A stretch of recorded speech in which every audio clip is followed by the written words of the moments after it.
Ladies and gentlemen, Professor Friedman is specialized in 20th century U.S. foreign relations.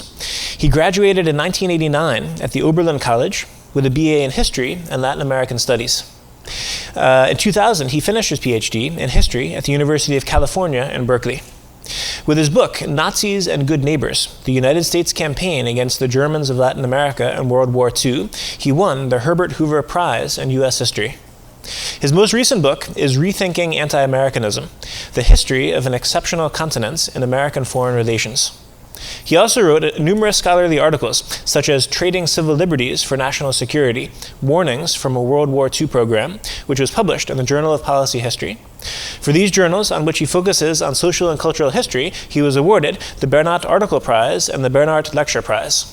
Today, I'm very happy that Professor Friedman has agreed to lecture on the following topic: from monologue to dialogue in U.S. foreign policy, soft power, and anti-Americanism. Ladies and gentlemen, please join me in a very, very warm welcome for Professor Dr. Max Friedman. Thank you. Well, first, let me welcome you all to American University, an independent university we think highly of and often visit those that are far-flung around the world in various places, although we have no formal ties. But American University is indeed engaged internationally in many ways. For example, we have one of the highest proportion of our own students who study abroad, and one of the highest proportions of foreign students who come to study at AU as well.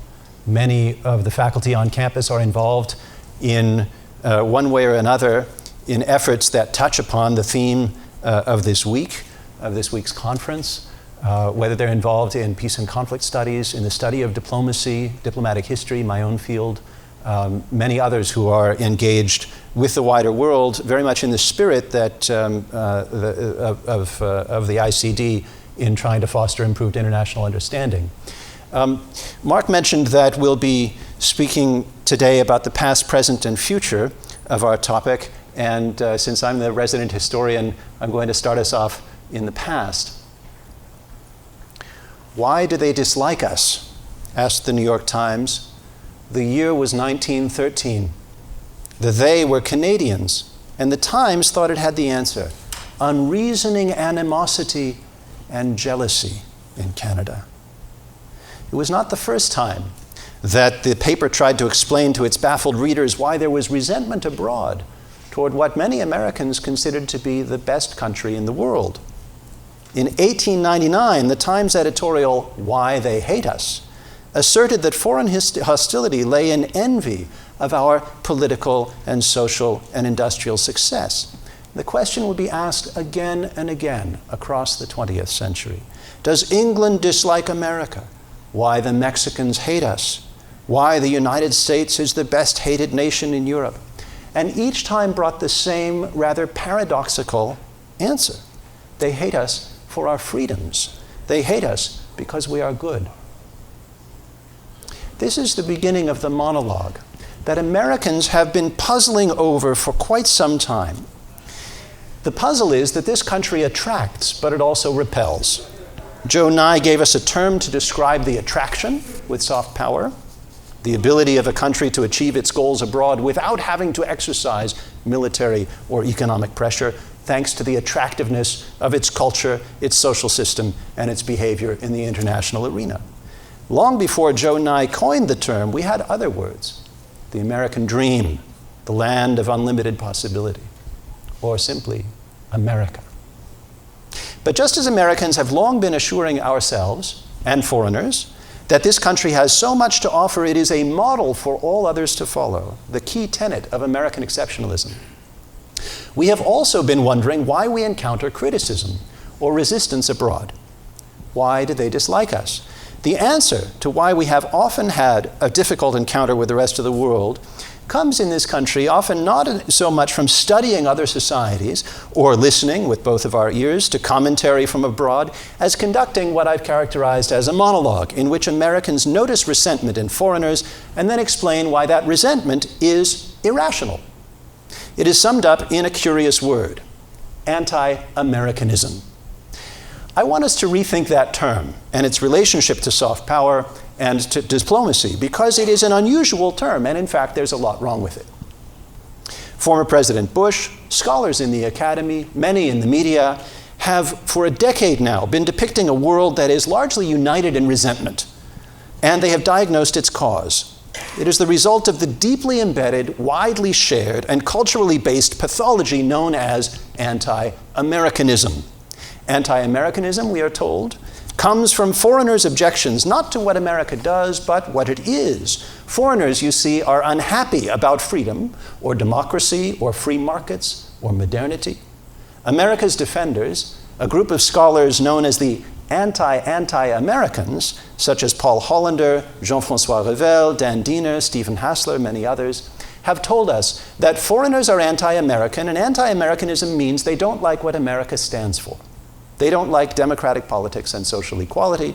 They don't like the machine age. They don't like women active in the public sphere. They blame such changes on Americanization, even when they happen in their own societies. And so the United States has become a kind of a whipping boy for foreigners' ambivalence over the transformation of society in modern times. I've written a book in which I studied 200 years of the usage of this term, and I've come up with a different approach. I'm curious about the logic of the word. It is a curious concept, after all, anti-Americanism. Indeed, one might say it is an exceptional one. Anti-Americanism is an unusual term, and other countries, for the most part, do not have anything comparable. When the international press makes fun of former Italian Prime Minister Silvio Berlusconi, Italians did not ask, what is this epidemic of rampant anti-Italianism? Right? They said, il cavaliere è pazzo, right? They said, our prime minister is crazy. He's a corrupt buffoon. They didn't say, why is everyone against first principles, against Italian traditions of Roman law and great art? No, they looked at what the criticism was about, and many of them agreed with it. Now, of course, there is plenty of disparagement of the United States around the world. National prejudices are an international sport. But why has this been turned into an ism in the case of only one country? The few vaguely comparable locutions that are widely used have developed either out of totalitarian or imperialist ideology. Defenders of the British Empire invented the concept of Anglophobia to explain why their civilizing mission inexplicably encountered opposition from the colonized. Imperial Russia, defender of the Slavs, detected Russophobia among the peoples who stubbornly resisted its iron rule. In the words of Senator Fulbright, power tends to confuse itself with virtue, making opposition to power a perplexing phenomenon to those exercising it. We are in the company of strange linguistic bedfellows. Why is a democratic society using a term that elsewhere is the province of national chauvinists and imperialists? Well, I spent about 8 years digging into the history of the concept, its origin, and its usage in the United States, and its function in politics and policy. And I'd like to tell you a little bit of what I found. Very briefly, domestically, anti-Americanism, the concept, the word, has been used in order to silence dissent for about 200 years, at least since the War of 1812. Its function has been to conflate criticism of the government with disloyalty. And more specifically, it's been an instrument that conservatives have used to try to silence those who disagree with the government, especially in times of belligerency. Now, it's a term that has great rhetorical power. After all, to say you are anti-American to an American suggests betrayal or treason. And it has so much power that that power was fought over rhetorically for, if you will, the soft power of the term in the 19th century. And so we had abolitionists claiming, no, anti-Americanism, well, that's slavery. What could be more anti-American than the opposite of freedom? Slavery is anti-American. But they were drowned out by a chorus of slavery's defenders who said, no, the abolitionists are anti-American because they're undermining a key institution of the United States. And in the course of the 19th century, it was used to tie associations of foreignness and even treason to reform movements across the spectrum aimed at abolition, workers' rights, immigrant rights, variants of social democracy. We saw critics of the war with Mexico, such as Henry Clay, or even a young congressman from Illinois named Abraham Lincoln, accused of anti-Americanism because they questioned the president's drive to go to war in the 1840s. Well, this way of thinking, I argue, has constrained the spectrum of acceptable politics in the United States, and it is one more factor, among others, that helps us answer Werner Sombart's classic question of why there is no socialism in the United States. Partly the answer is because its proponents have been defined not so much as left-wing Americans, but as anti-Americans, traitors to their country, thereby placing serious reformism somehow beyond the pale of discussion. And we saw that in the recent electoral campaign, where a whole array of really needed reforms in this society were described as, no, that's European socialism, that's anti-American, that's not how we work around here.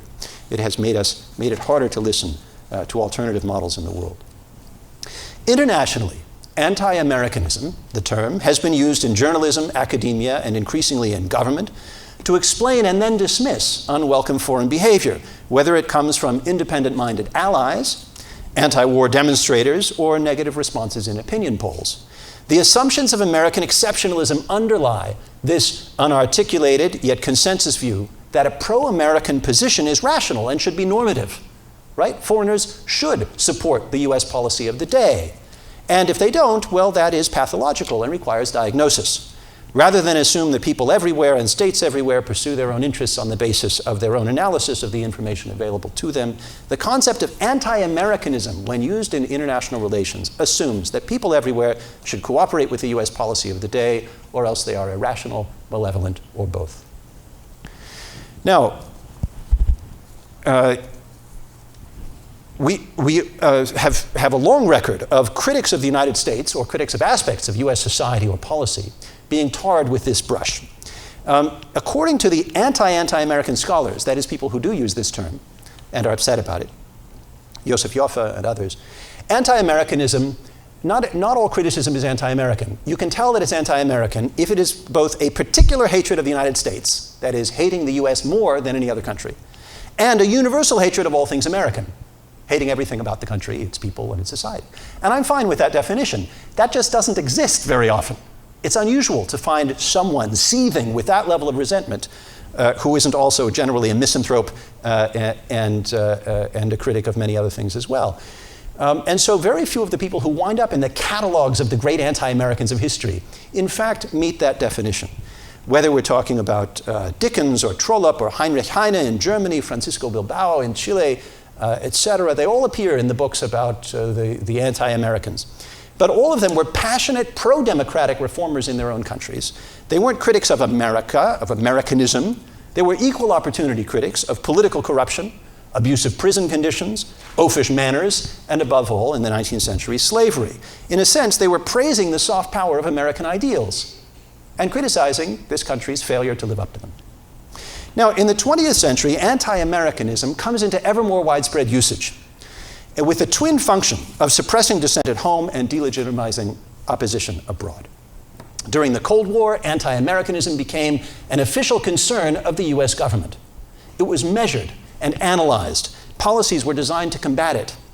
Yet even as they mobilized to try to counter anti-Americanism, US officials defined it so broadly as to make it impossible not to find it at almost every turn.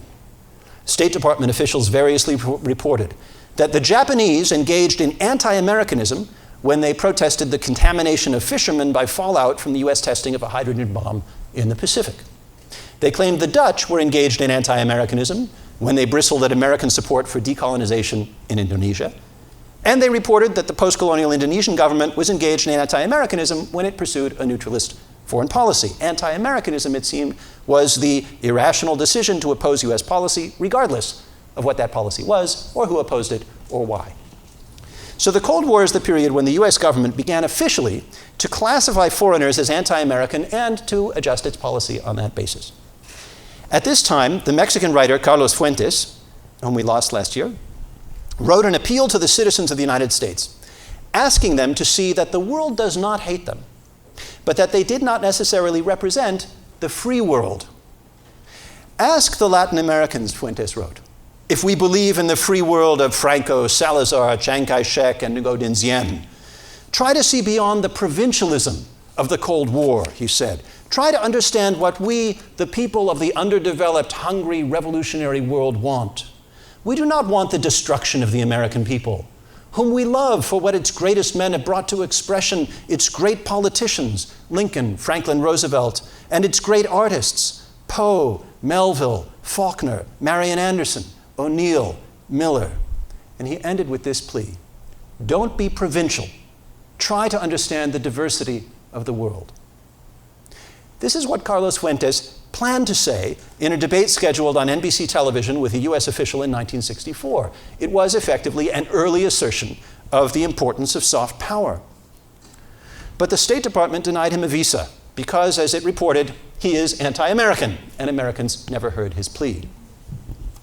Such voices are routinely dismissed as anti-American and excluded, even when they have distinctly philo-American sentiments and are urging that the United States be truest to its best ideals. The label anti-American, I argue, is not an analytical category. It is a distorting lens and a political tool, a dismissal of both the criticism and the critic, and it has become an obstacle to understanding what is going on in the world.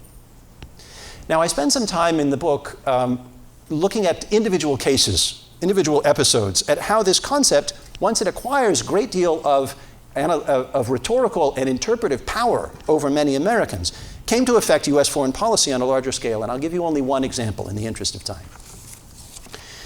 I first grew interested in this topic in late 2002, when France's President Jacques Chirac was warning the United States against invading Iraq, basing his advice in part on French and his own experience fighting in Algeria. The reaction in this country was fierce and swift. Americans launched a boycott of French goods, burned French flags, and poured good French wine down the drain. The congressional cafeteria famously revised its menu to offer freedom fries and freedom dressing. Members of Congress gave speeches saying the bodies of dead American soldiers buried in Normandy should be dug up and brought home because French soil was clearly no longer a fit resting place for America's heroes. Meanwhile, the largest worldwide demonstration in the history of humankind saw millions of people around the globe, on every continent, including Antarctica at McMurdo Sound, at a weather station, urged the United States not to begin a war whose necessity was hotly contested.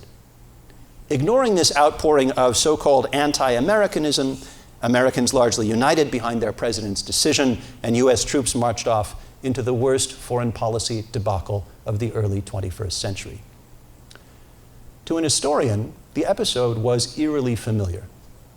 In the 1960s, France's president, Charles de Gaulle, warned the United States against military intervention in Vietnam, basing his advice in part on French experience fighting in Indochina, predicting that a war would last 10 years and end in American defeat. And as he continued to speak against the war and opposed other US policies, Americans launched a boycott of French goods, burned French flags, and poured good French wine down the drain. A member of Congress gave a speech saying the bodies of dead American soldiers buried in Normandy should be dug up and brought home because French soil was no longer a fit resting place for America's heroes. Anti-war demonstrations around the world were labeled anti-American events. Government officials pronounced de Gaulle's anti-Americanism to be a compulsive obsession, and US officials then ordered US troops to march off into the worst American foreign policy debacle of the 20th century. Americans were angry then because de Gaulle had spoken out in favor of a peaceful settlement on the basis of Southeast Asian neutrality. US officials and the press, later joined by historians, diagnosed de Gaulle as a compulsive America hater whose anti-Americanism was both a cultural obsession, because he was, of course, French, as well as personal pique, because Roosevelt had not respected him during the Second World War, and this all blinded him to the possibility of cooperating with the leader of the Western Alliance and the free world. Why else, asked Kennedy officials discussing the problem, would he have gone public with his criticism of the war instead of working constructively behind the scenes? Well, what I found in Paris archives was a very long record of just that. Several years of Gaullist diplomacy involving confidential warnings to the Americans, long before he went public, at every level, from the president to desk officers at the State Department to embassy officials in Indochina, a concerted effort to warn that the Vietnamese would not tolerate a Western power conducting a colonial-style war, and that the American war would end in failure and damage the interests of the West. You will sink step by step into a bottomless quagmire, de Gaulle warned Kennedy in person in 1961, and continued to warn him through his ambassador, his foreign minister, and in personal appeals. It was private counsel, privately delivered, and Americans ignored it, dismissing it as more French anti-American whining. Now, there is, of course, a broader context both of French national identity and a larger Gaullist strategy of diminishing French reliance on the United States. The two countries differed over a range of issues, sometimes with rancor, before and during and after de Gaulle's presidency, over Dien Bien Phu, Suez, Algeria, NATO, the nuclear force de frappe, etc. There were peaks and troughs in French public opinion about the United States, and they tended to correspond to those bilateral tensions, which is precisely my point. Anti-Americanism, conventionally understood, should be a deep and abiding, underlying, consistent cultural prejudice and hostility. Opinion polls go like this, up and down, and they correlate to international disputes. Increasingly negative views of the United States among the French reflected differences over policy rather than causing those differences. So if Americans have asked, was de Gaulle anti-American? I think we should be asking a different question. Did the assumption that French policy comes from anti-Americanism hinder US officials from considering France's well-informed advice on Vietnam? I choose to let the answer to that question come not from me, but from an impeccable source, Secretary of Defense Robert McNamara, who ran the Vietnam War. Here is what he said many years later during his mea culpa tour in his old age. I believe we should have explored the idea of a neutral solution in Vietnam with the French. It is true that de Gaulle was difficult to deal with, but we didn't properly analyze the idea of a neutral solution. It wasn't taken seriously. It was simply rejected. And that, I believe, was a basic mistake, a failure of imagination. The imagination of top American officials in the 60s failed, in part because they could not conceive then of the possibility that Vietnamese communists might be eager to avoid war and dependence on the Chinese, and might have traded neutrality for peace. And the failure of imagination McNamara refers to also came because it was not possible for Americans to conceive of the utility or good faith of foreign criticism, especially when it came from the French. Now, to conclude, the 21st century has brought a renewed interest, if not an obsession, with anti-Americanism abroad. But the explanations are largely the same. They demonstrate a good deal of historical continuity. They hate our freedoms, they hate us for our success, they don't understand us, they are irrational. The defiance the US encountered worldwide around the invasion of Iraq produced warnings that we are now in the anti-American century. But as those policies changed, and the president did, so did the poll numbers, dramatically in many countries, to the point where the American president's approval ratings in Germany, for example, went from 12% under Bush to 92% under Obama. That's responding to the same question about the American president. That data could bring some sense to discussion. So could others. We've learned that Muslim populations who oppose US actions in the Middle East are simultaneously strong supporters of democracy and capitalism. We can read in a Defense Department report commissioned by Donald Rumsfeld that Muslims do not hate our freedoms, rather they hate our policies, unquote. As a Lebanese taxi driver told the journalist Anya Chezadlo, as he drove her through a ruined neighborhood in Beirut, only recently destroyed by American weapons fired by Israeli forces hunting Hezbollah. We don't hate America. We love America. We love it too much. Why doesn't America love us? My call for rethinking anti-Americanism, then, addresses the danger not of obsessive and hateful anti-Americanism among foreigners, which exists, but not to the extent that we believe, but of the obsession with anti-Americanism among Americans, which remains all too common.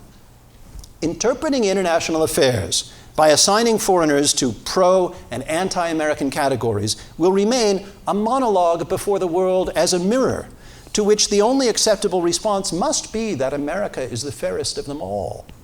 That kind of thinking produces excellent fairy tales, but fairy tales do not well serve the national interest. As long as we lump the great diversity of world opinion and perspectives into a binary category of pro or anti-us, we are repeating on a grand scale the Cold War error of seeing a great variety of national and political movements as a single monolithic global communism directed from Moscow. There was a communist threat in those days, but not everything was part of it. To advance our understanding of America's relations with the world, we need to disaggregate, not revert to a policy of with us or against us. For as long as we think that discouraging words are merely covers for foreigners' envy of our wealth and freedom, or reflect irrationality or anti-democratic thinking, then in the words of Carlos Fuentes, we will remain provincial. We will deny ourselves access to a wider range of alternative models of addressing social problems, to the wisdom that emerges when monologue yields to dialogue, to the exercise of more effective soft power as we pursue policies more in accordance with our own interests and with our own best ideals, which remain, after all, widely shared around the world. Thank you.